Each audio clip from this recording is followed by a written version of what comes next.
Saya kini berada di Sunway Velocity Mall Kuala Lumpur bersempena dengan program istimewa iaitu Outsum X UKM Embracing Neurodiversity yang berlangsung pada 19 dan 20 April 2025.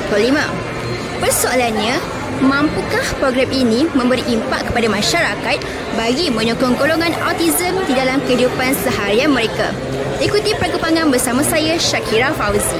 Program ini telah dianjurkan oleh pelajar daripada Fakulti Pendidikan Universiti Kebangsaan Malaysia dengan kerjasama Sunway Velocity Mall bagi meningkatkan kesedaran masyarakat terhadap golongan autisma melalui pelbagai aktiviti interaktif dan juga forum ilmiah.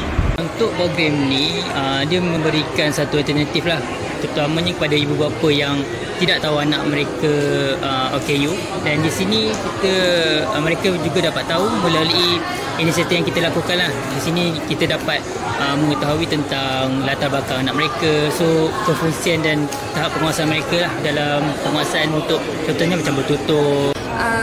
Tujuan kita untuk program ini memang kita nak tingkatkan kesedaran. Itu harapan kita lah.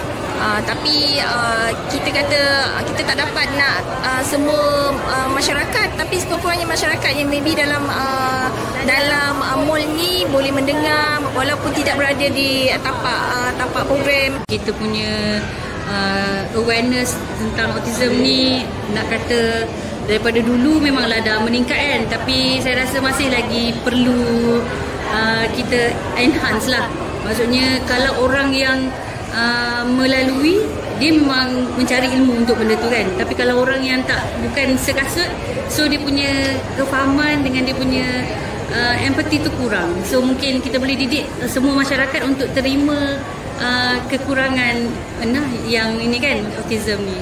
Program selama 2 hari ini merupakan simbol harapan kepada masyarakat untuk terus membuka mata dalam meraihkan kepelbagaian cara pemikiran.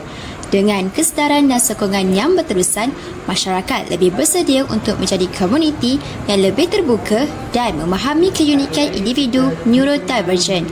Shakira Fauzi untuk Nadi Bangi.